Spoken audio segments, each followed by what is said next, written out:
On the morning of the 2nd of March 1993, one of the best hockey players alive walked out of a radiation treatment room, got on a plane, and that same night skated onto NHL ice and put up a goal and an assist like nothing had happened.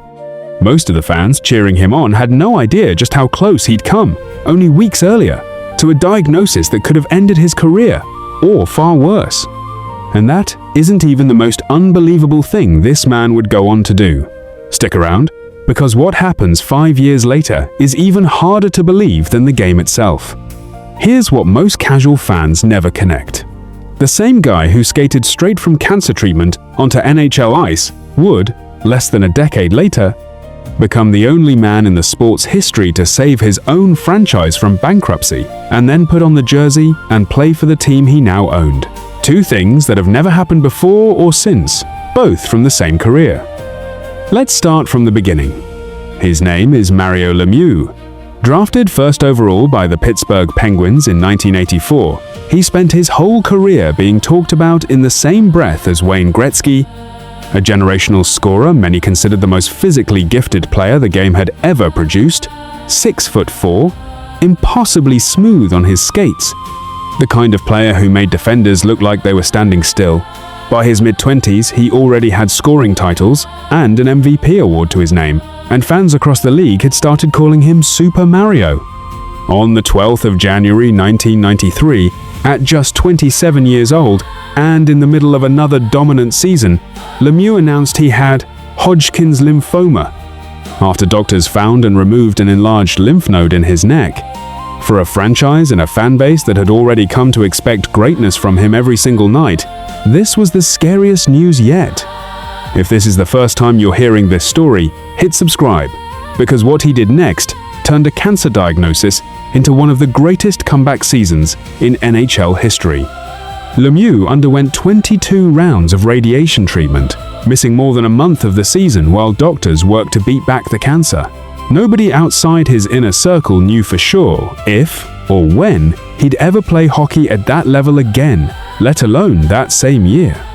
His very last session came on the morning of the 2nd of March 1993 at 7:30 a.m. That same day, still worn down from treatment, he flew to Philadelphia, suited up for the Penguins that night, and scored a goal and an assist against the Flyers, hours after finishing cancer treatment. The building gave him a standing ovation before he'd even touched the puck. From there, he didn't just return to form, he somehow got better than he'd ever been.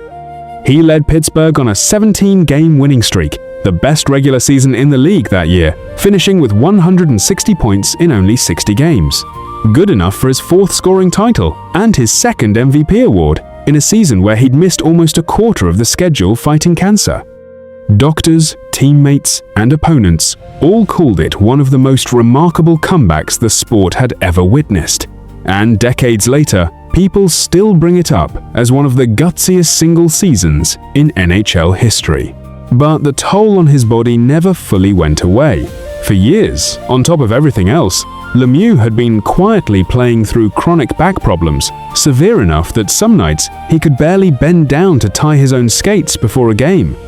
Combined with the long-term effects of his cancer treatment, the pain eventually became too much, and Lemieux retired in 1997, walking straight into the Hockey Hall of Fame, which waived its usual waiting period just to induct him immediately.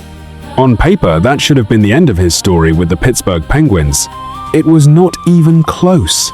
In November of 1998, barely a year after Lemieux hung up his skates, the Penguins filed for bankruptcy, more than $90 million in debt, with real talk of the franchise being relocated out of Pittsburgh entirely, the kind of nightmare scenario that ends with a city's team playing under a different name in a different country.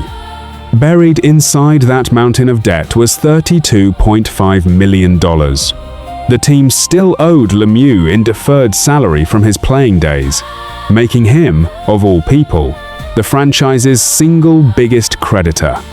Most players in that position would have hired lawyers, fought for whatever cents on the dollar bankruptcy court could offer, and walked away for good. Lemieux did something almost no professional athlete in any sport has ever done. He converted $20 million of that unpaid salary directly into an ownership stake in the team, put another $5 million toward keeping the organization running through the crisis, and simply deferred the rest, betting on a franchise that, on paper, was already dead. Teaming up with billionaire investor Ron Burkle, he bought the franchise outright for $107 million. The man the team owed money to became the man who owned the team, kept it in Pittsburgh for good, and, by 2005, had the organization's debts fully paid off. And Mario Lemieux still wasn't done. In December of 2000, 3 years after retiring and roughly a year after officially becoming the team's owner, he came out of retirement to play again. This time as the only owner in modern professional sports to also suit up as an active player for his own franchise. He scored in his return. For 5 more seasons, the man who technically signed his own paychecks kept lacing up alongside players he employed. That run finally ended in January of 2006, when doctors discovered Lemieux had developed atrial fibrillation, an irregular heartbeat that could send his pulse racing so hard he sometimes thought he was having a heart attack. At 40 years old, he announced his second retirement as a player. "If I could still play this game, I would be on the ice," he told reporters at the time. "This is it, and it hurts." Even that closing chapter didn't push him out of the sport entirely.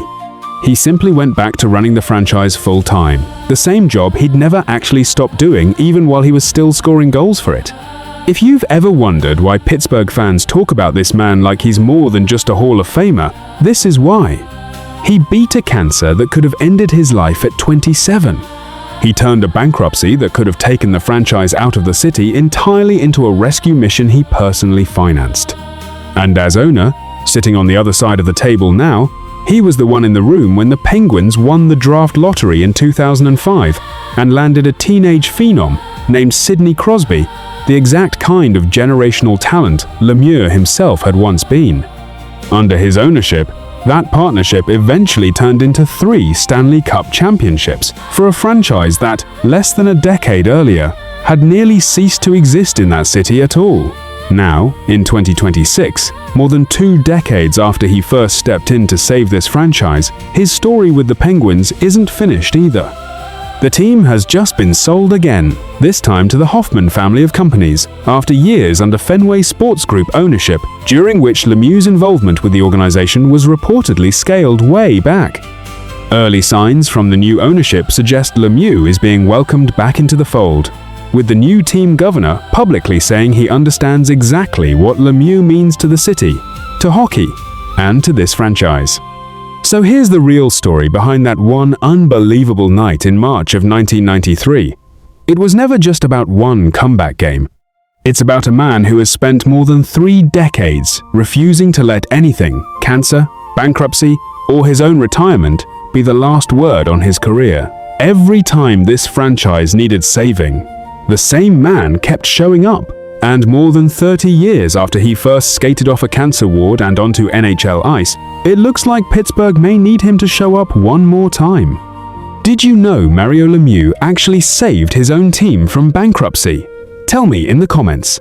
And subscribe for the next unbelievable true story behind a legend you thought you already knew.